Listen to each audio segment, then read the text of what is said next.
So each one of us, we have seen that sometimes so-called friends or companions, those who themselves are addicted or habituated to act irreligiously in life, they motivate so-called friends and relatives. They sometimes motivate others also. Hey, what's wrong in doing this? We all have experience from our childhood. Those who themselves, they are addicted or habituated to act sinfully, they motivate others also. There's nothing wrong in doing this. But ultimately, those actions bring misfortune or inauspiciousness for the doer, because ultimately the doer is the he incur what one does. He has to face the reaction of that action. That science will be explained by Lord Sri Krishna in the further chapters and further coming verses. So Arjunji, of course, he is asking Lord Sri Krishna, and he is very much worried about his own. Swami Shrila Prabhupada is writing, so because he is a saintly person and because he had gone to Gurukula and he has learned that his life and his actions, he is responsible for his actions, and he has to take his life in a very serious way. One cannot play with the laws and laws of nature and laws given in the scriptures, codes of conduct. They are the direct injunctions of this. They are the direct instructions of the Supreme Lord. So Arjunji here, he is trying to save himself, and he don't want to risk his life and eternal salvation. After all, kingdom and pleasure derived therefrom are not permanent. So Arjunji is talking in a very, very saintly way. Why we should strive for? He is talking in a very renounced way. Not attached to any victory or kingdom. And he is addressing all these things as temporary bodily happiness.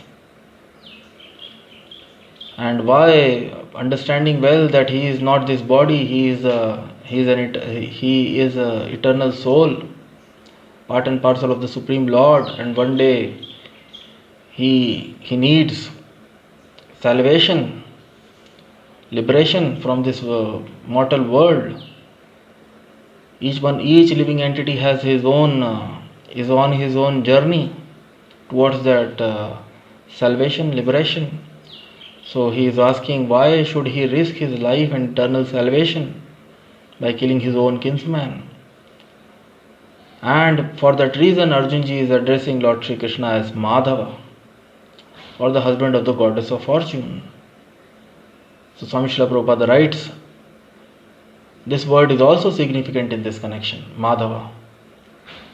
He wanted to point out to Krishna that as husband of goddess of fortune, he should not have to induce Arjuna to take up a matter which would ultimately bring about misfortune. So Arjunji here, he is very reluctant to fight, and that is happening because he has lost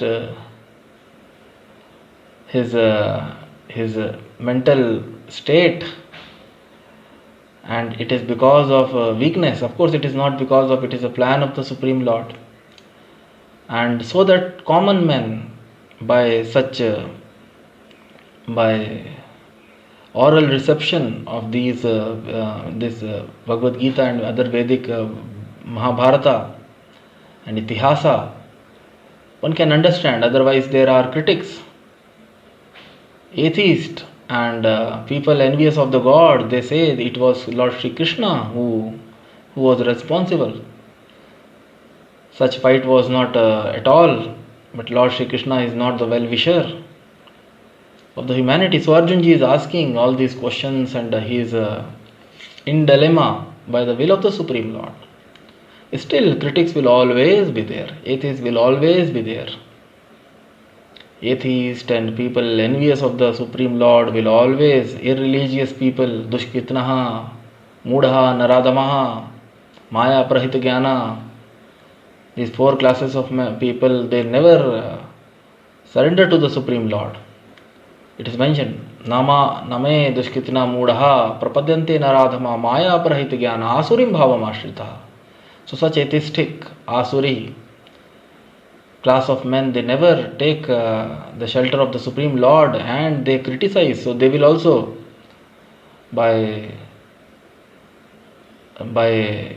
reading Mahabharata, or by getting the, by understanding that such and such war happened and it was Lord, so they will criticize the Supreme Lord. And for the saintly people, they may also sometimes, by these criticism, they may develop doubt. How is it that Lord Shri Krishna, who brings fortune, and what was the why but the fight was necessary? It will in the future, in the coming verses and future chapters, it will be clear when Arjunji will come to his senses. But at the present moment he has lost his mental equilibrium, and that's why he is also, by the will of the Supreme Lord, he is asking such questions, and he is addressing Lord Shri Krishna as Madhava, because he is thinking that such action will bring misfortune to himself, which would ultimately bring about misfortune. So Arjunji is thinking that such killing of his own kinsmen will bring misfortune to him. So he is addressing Lord Shri Krishna as Madhava. Oh Madhava, you are the goddess of fortune, and you bring fortune in lives of everyone. And that's what Swami Shrila Prabhupada is writing. Krishna, however, never brings misfortune to anyone, to say nothing of his devotees, even his own enemies. If somebody becomes too much envious of the Supreme Lord and in enmity, like Hiranyakashipu, Hiranyaksha, they challenged the Supreme Lord. Even though their bodies were killed by the Supreme Lord, but they ultimately all got salvation. They all got liberation, which is not possible even for great yogis. Even after great tapasya and austerities and penances for unlimited, for so many thousands of years, the yogis, what they could not achieve by keeping enmity with the Supreme Lord, those people, those sinful asuras, big demons, they attained salvation, they attained liberation. So Krishna, however, never brings misfortune to anyone, because he is the goddess of fortune. What one will never get any sort of inauspiciousness or misfortune if he approaches God. Of course, those who approaches God with in devotion, in love, their fortune is much higher than those who approaches God in envy or hatred or enmity. But even those who approaches God in enmity or hatred or jealousy, they also get salvation. They also get liberation by being killed, because they challenge God and they earnestly desire a fight with the Supreme Lord or his laws. So miscreants, dushkritinaha, those who try to, out of so much enmity or so much enviousness and hatred, they try to challenge the Supreme Lord, or they willingly, deliberately, they try to disturb his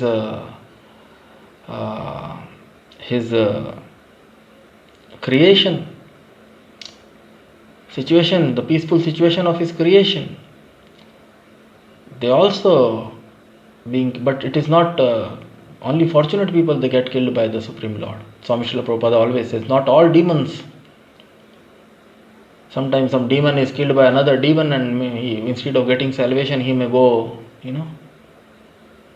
to more degraded state of life. One may attain even more degraded, more fallen state of life. So only very fortunate demons, they get that opportunity to be killed by the Supreme Lord himself. But still, Krishna, as it is here, it is said, Krishna, however, never brings misfortune to anyone, to say nothing of his devotees. What to say of his devotees? So, of course, Arjunji at the present moment, because he is in dilemma, and he is speaking all those these learned, so-called learned verses, but truly he is not in his senses and has lost his mental equilibrium because of material. Of course, he cannot, by the will of the Supreme Lord, he is acting as a materially, too much materially attached person, too much under the influence of the external energy of the Supreme Lord, Maya. A person in ignorance, material ignorance, not aware of the real spiritual benefit, one's own spiritual benefit. So Arjunji is acting in that way. So wonderful verse and wonderful concepts. And Swami Shrila Prabhupada is again, nobody, gets Krishna, however, never brings misfortune to anyone. What to say of his devotees? So anybody, and Lord Chaitanya, that's why he has recommended the chanting of the holy names of the Supreme Lord to approach the Supreme Lord. Lord Chaitanya, he has recommended each one of us, each Yuga Dharma, the Yuga Dharma at the present age, to approach the Supreme Personality of Godhead is to chant his holy names, Hare Krishna, Krishna Krishna, Hare Hare, Hare Ram, Ram Ram, Hare Hare, always, 24 hours. One should always try to keep in touch with the Supreme Lord by chanting his holy name. His name, his form, his pastimes are non-different from him. And Lord Chaitanya, he has mentioned, Namna Makari Bahudha Nija Sarva Shaktihi. Supreme Lord has mercifully invested all his potency, because the Supreme Lord also knows the people of this age are very, very fallen. People in the age of Kali Yuga, quarrel and hypocrisy, but because Lord is compassionate, towards every living entity, fallen or exalted, each and every Sura, Asura, every living entity is his part and parcel. And Supreme Lord has a lot of affection. Though he says, Name dvesha asti na priya, but again he says, Suhridam sarva bhutanam.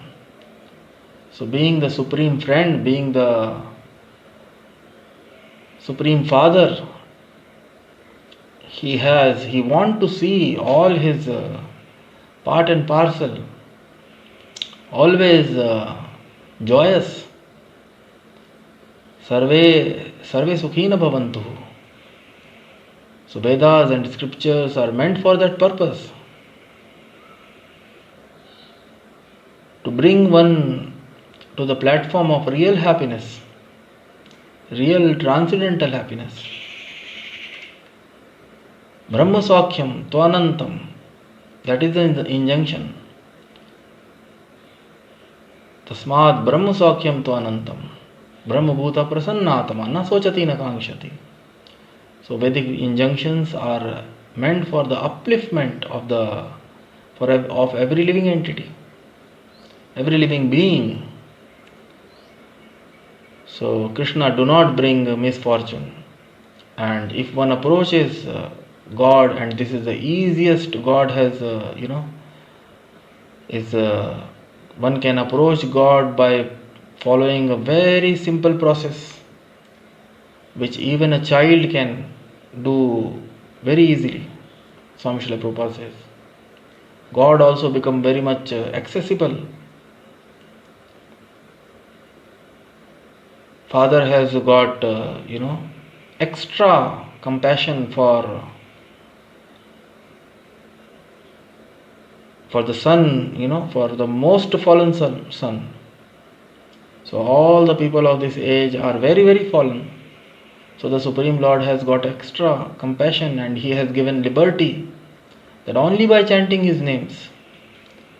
Swami Srila Prabhupada says, if one takes up seriously any of the process, Shravanam, Kirtanam, Vishnu Smaranam, Pasevanam, Archanam, Bandhanam, Dasyam, Sakhyam, Atmanivedanam, beginning with Shravanam and Kirtanam, and if one takes even one, Swami Srila Prabhupada mentions either Shravanam or Kirtanam, it is that Parikshit Maharaj got salvation by hearing, 7 days rapt hearing in attention, and Sukadev Goswami got salvation by chanting the glories of the Supreme Lord, and chanting Hare Krishna Mahamantra is also glorifying the Supreme Lord, begging Him His mercy, begging the Supreme Lord, O Radha, O Krishna, please engage me in your service. So if we also approach the Supreme Lord, Arjun ji is an eternal friend of Lord Sri Krishna, and here he is accompanied. When Arjun ji was in trouble, Krishna immediately came in his life because he is his eternal friend. So if we also develop our eternal lost relationship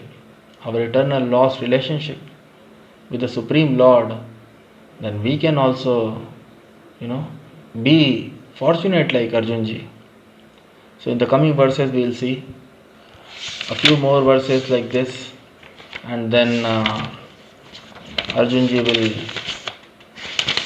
finally, in the second chapter, he will ask what to do Lord Shri Krishna, because he also knows that only Krishna can take him out of that situation. So, wonderful verse. Papameva shrayed asman hatvaitan atatainaha tasman narha vayam hantum dhartarashtran svabandhavan swajanam hi katam hatva sukhina syama madhavaha.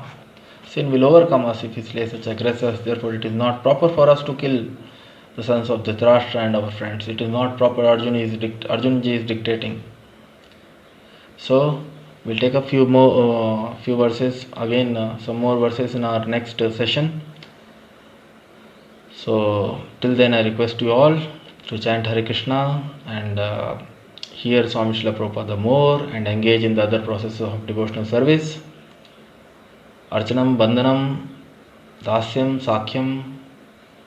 So with this, I would like to stop here. Jai Vishnupad, Paramahansa Parivrajak Shro Shishma Swami Sabha Charnarvinda Bhaktivedanta Swami Srila Prabhupada Ji ki Jai Ho. All glories to Jagat Guru Swami Srila Prabhupada.